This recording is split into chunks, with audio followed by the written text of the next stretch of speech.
Hello, everyone, and welcome back to Simple English Talks. I'm so happy you're joining us today, and I hope you're feeling great wherever you are in the world. We've got an amazing episode lined up for you, and I think by the end of it, your English is going to feel a lot more natural and confident. Hey, hey, hey! Welcome, welcome! It's so good to have you here with us again. You know, every time we record, I get so excited thinking about all the amazing learners out there tuning in. From Brazil, from Japan, from Egypt, from all over the planet. Hi to all of you. That's one of my favorite things about this podcast. Our listeners are from so many different countries, and they're all working so hard to speak English better. It really inspires me, honestly. And speaking of working hard, today's topic is all about exactly that: how to build a strong vocabulary and speak English more naturally every single day. Yes, and I have to say, this is a topic I personally really struggled with when I was learning. I kept memorizing word lists, and it just didn't work. My brain would go blank the moment I tried to actually use the words in a real conversation. Does that sound familiar to anyone? Oh, absolutely. I think almost every English learner has been there. You study, you review, you feel ready. And then someone asks you a question, and suddenly, every word just disappears from your head. So today we're going to fix that. We're going to talk about 7 daily learning tips that will actually help you speak English naturally with a strong vocabulary. And by the end of this episode, you'll have a real plan, not just theory, but actual things you can do today, tomorrow, this week to start seeing results. So here's a question for you to answer in the comments. How many new English words do you try to learn every day? Write your number below. We'd love to know. Oh, I love that question. And while you're down there in the comments, please make sure you like this episode and subscribe to Simple English Talks so you never miss a new lesson. We put out new content regularly, and every episode is designed to help you speak English more naturally and confidently. All right, are you ready? Let's jump into our first tip and start building that powerful vocabulary you've always wanted. Okay, so tip number 1 is something that completely changed the way I think about vocabulary learning. And I wish someone had told me this years ago. The tip is, always learn words in context, not in isolation. What does that mean? It means don't just write down a word and its translation. Learn the full sentence around it.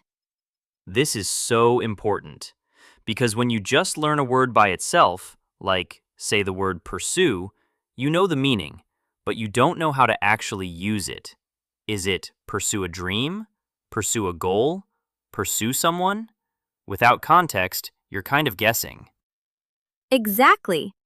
But if you learn the sentence, she decided to pursue her dream of becoming a doctor, suddenly you understand so much more. You know the word, you know its meaning, you know what kind of words it goes with, and your brain can remember it much more easily because it's connected to a real situation, a story. Right, and there's actually science behind this. Our brains remember things better when they're connected to meaning and emotion.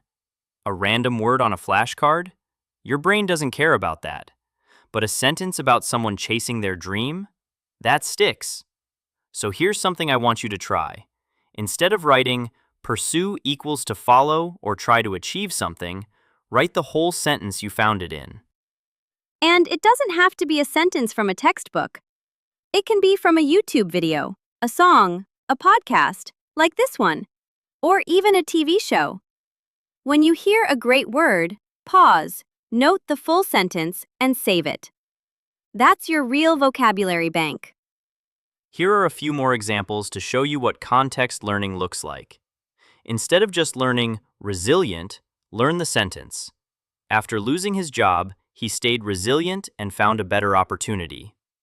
Instead of just acknowledge, learn, it's important to acknowledge your mistakes and move on. See how much more useful that is? The negative version of this tip is Don't spend hours copying vocabulary lists without using the words. You can know 500 words from a list and still struggle to speak because you've never seen those words in real sentences. Context is everything. Can you try something for us? Go back to the last English word you learned and write it in a full sentence in the comments. Show us you've already got this skill. We'll be looking for your sentences down below.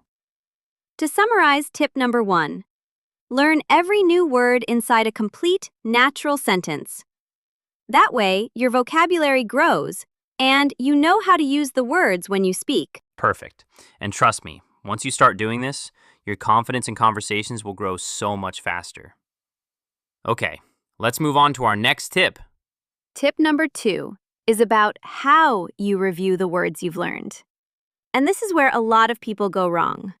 They study a word once, feel like they know it, and then never look at it again.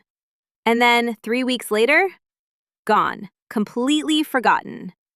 Has that happened to you? Ha! Are you reading my diary? That happened to me constantly.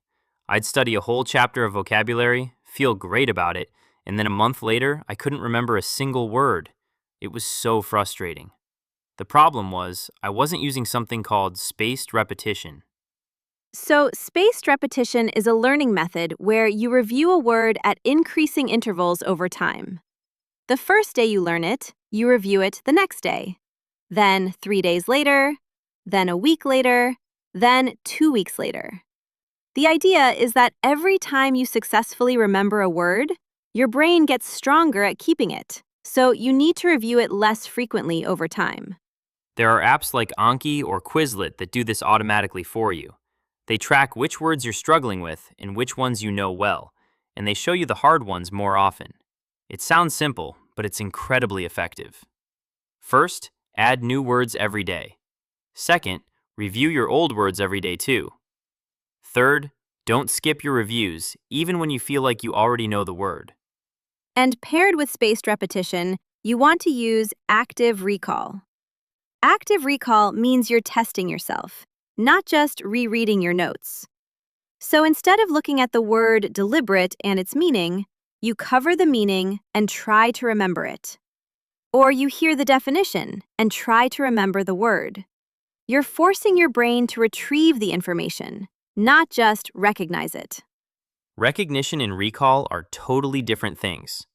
You might recognize the word meticulous when you see it in a text, but can you use it in a sentence on your own, in a conversation? That's recall, and that's what you actually need when you're speaking. So practice both. Here's a quick practice activity. Think of a word you learned this week. Now, close your eyes and try to use it in 3 different sentences out loud. Don't look at your notes, just try. And if you can't do it yet, that's okay. That just tells you that word needs more review time. Formal version of this skill. In academic or professional settings, this would be described as deliberate practice with retrieval techniques. Informal version. Just quiz yourself every day. Either way, the result is the same. Words that actually stay in your brain. And speaking of keeping things in your brain, write in the comments, which app or method do you use to review vocabulary? We're always looking for new ideas. To recap tip number 2, use spaced repetition to review words at the right times, and use active recall to test yourself instead of just rereading. These 2 habits together will make your vocabulary learning so much more powerful. Brilliant. Okay, we've got 5 more tips to go. Let's keep the energy up and move straight into tip number 3. Tip number 3 is one of my absolute favorites, and it's also one of the most fun. The tip is, use every new word you learn on the same day you learn it. Don't wait. Don't let it sit in your notebook. Find a way to use it immediately. Oh yes, this is a game changer. Because there's a big difference between knowing a word in theory and owning a word, meaning it's truly part of your English. And the only way to own a word is to actually use it. Think of it like a new kitchen gadget. You can read about it all you want, but you only really know how it works when you try it yourself. So here are some very practical ways to do this. Say you learn the word elaborate today. It means detailed and complicated, or as a verb, to add more detail to something. Same day, you can write a sentence in your journal using it. You can text a friend in English using it. You can say it out loud 10 times in different sentences. You can even talk to yourself about your day and work it in. Talking to yourself gets a bad reputation, but honestly, it's one of the most underrated speaking practice tools there is. If you're cooking dinner, describe what you're doing in English. If you're walking to the shops, narrate your journey. And when you learn a new word, find a moment to drop it in naturally. I need to elaborate on my plan for this weekend. Done. You've used it. There's also a politeness aspect to this. When you're speaking with other people and you use a new word you just learned, be natural about it. You don't need to say, "I just learned this word." Just use it like you've always known it.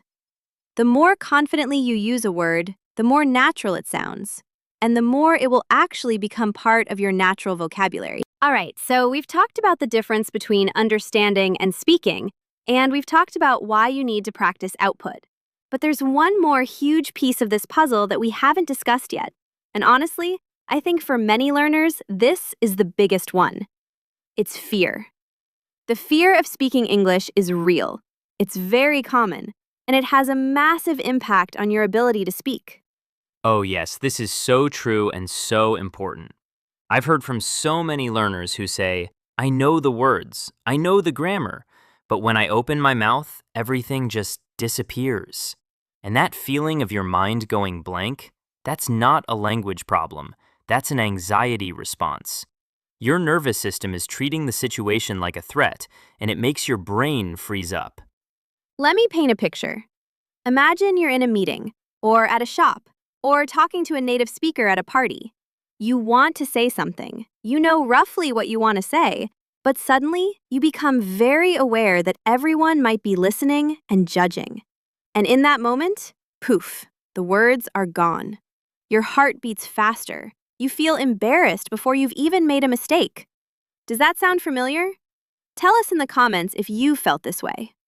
And here's something really important to understand about that moment. Your brain isn't broken. In fact, what's happening is completely natural. When we feel anxious or threatened, a part of our brain called the amygdala becomes very active, and it actually reduces our ability to access complex language. This is why even native speakers sometimes stumble over their words when they're nervous, because stress and language production genuinely don't mix well. So, what can we do about it? Here are some really practical tips that I personally have found helpful, and I want you to try these. First, lower the stakes of your speaking practice. Don't start by trying to have a deep conversation with a native speaker if that terrifies you. Start by talking to yourself. Yes, out loud to yourself. Describe what you see around you. Narrate what you're doing. Practice telling a simple story while you're walking or driving. There's zero judgment, and you're still training your speaking muscle. Second, use a technique called chunking. Instead of trying to build sentences word by word from scratch every time, learn and memorize whole phrases as units. For example, instead of trying to construct, "I was wondering if you could help me" every time you need it, just memorize and practice that whole chunk until it feels natural. Real conversation is actually built on lots of these chunks, not perfect grammar from scratch every time. That's such good advice. Third, practice speaking English when the stakes are very low. Join online communities. Speak in the comment section of videos. Record yourself and listen back. The goal is to get your brain used to the act of producing English so that it becomes more familiar and less frightening over time. Familiarity really does reduce fear. And here's something I really want you to hear, because I think it matters a lot. Native speakers do not expect you to be perfect. Most people are actually very patient and very kind when they know someone is speaking in their second or third language. They are impressed, not critical. So the judgmental audience you imagine? In most cases, it doesn't exist. Give yourself permission to be imperfect. Imperfect speaking that happens is infinitely more valuable than perfect speaking that never comes out. Let's do a quick mini practice right now. I'm going to say something, and I want you to respond out loud. Ready? What's your favorite thing to do on weekends? Say your answer out loud right now. I'll wait. Say it slowly if you need to. Use simple words. Just answer the question. Excellent. Whether you said one sentence or five, you just practiced productive English. And that's exactly what we're talking about. Small moments of actual speaking practice, done regularly, build real confidence over time. Your speaking improves one brave moment at a time. Now let's talk about the mistakes people make when trying to fix this problem. Okay, this is one of my favorite sections, talking about common mistakes. And I want to be honest, I've made most of these mistakes myself when I was learning languages. So please don't feel embarrassed if you recognize yourself in any of these. They are extremely common, and the fact that you're here listening right now means you're already doing something different. Mistake number one, and this is a big one, is what I call passive practice addiction. This is when a learner spends hours and hours watching English videos, listening to English podcasts, reading English articles, and calls this studying English. Now, all of that is genuinely helpful, but if you never produce any English yourself, never speak, never write, never respond out loud,